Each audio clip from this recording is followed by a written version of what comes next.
Welcome to Flawless Shoe Reviews. Today we're comparing two of the most popular stability shoes in the market, the Brooks Adrenaline GTS 24 and the Glycerin GTS 22.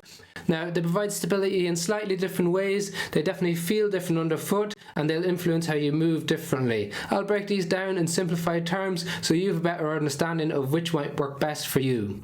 If we look at the midsole on the Adrenaline GTS 24 first, it differs from the Glycerin as it's the Brooks DNA Loft nitrogen injected midsole, whereas in the Glycerin GTS 22 we've got the DNA tuned nitrogen infused midsole. So in the Glycerin we've got large cells in the back of the heel, and then we've got narrower, more densely packed cells in the front of the heel. Now, Brooks say that this helps absorb vibration with the larger cells at the back and impact when you initiate contact with the ground, and the more densely packed narrower cells help with a faster push-off phase of the gait cycle. Whereas in the Adrenaline we've got a much more balanced midsole throughout the back to the front of the shoe. So we did find with the Glycerin GTS it's a lot firmer on the back of the shoe when you initiate contact with the ground, so a lot harder than what we saw in the GTS 21 and definitely harder than what we felt in the Adrenaline GTS 24. So that really influenced the key stability features in the shoe. So we've got a go-to support system, which is essentially the stripy pattern on the inside of the shoe. Now that's a more densely packed foam that sits on the shoe, and you feel that pressure up into the arch of your foot. So those of you that will enjoy pressure under the arch or direct support under the arch will enjoy that from both of these shoes. However, you'll feel it slightly differently as the midsole underneath the support is slightly softer, more balanced in the Adrenaline. You don't feel it as prominently as what you do in the GTS 22. So this feels more like a max stability shoe in the Glycerin GTS 22 because of the firm heel, and then you've got the go-to support system, and there's a little bit of extra go-to support on the outer aspect of the heel as well.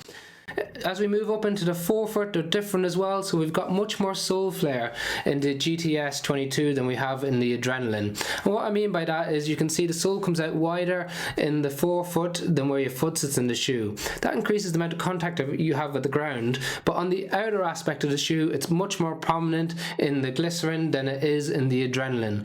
And that's really good if you struggle with supination moments, as it helps to reduce that and helps keep you centered in the shoe as you move.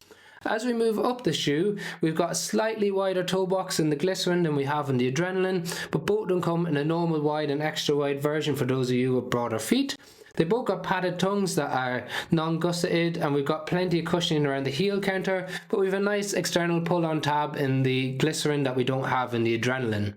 So when it comes to performance and what you feel when you move, there are excellent options for day-to-day standing as a lifestyle shoe.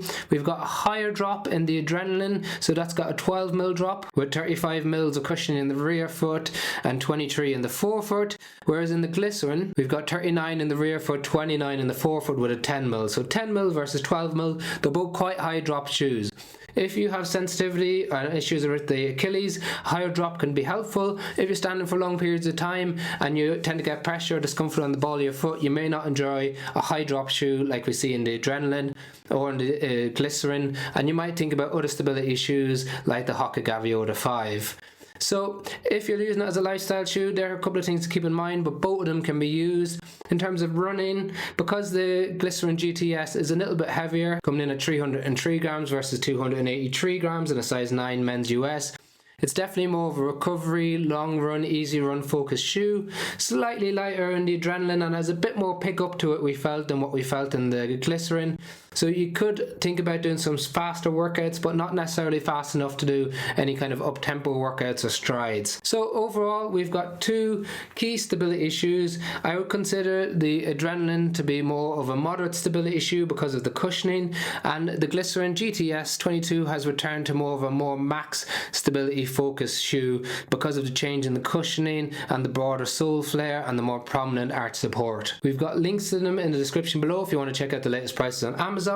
We've got loads of Brooks reviews comparing different shoes and giving our overall favourites if you want to check them out on our channel. Otherwise, liking, sharing, subscribing does make a massive difference to us. Thank you very much for watching.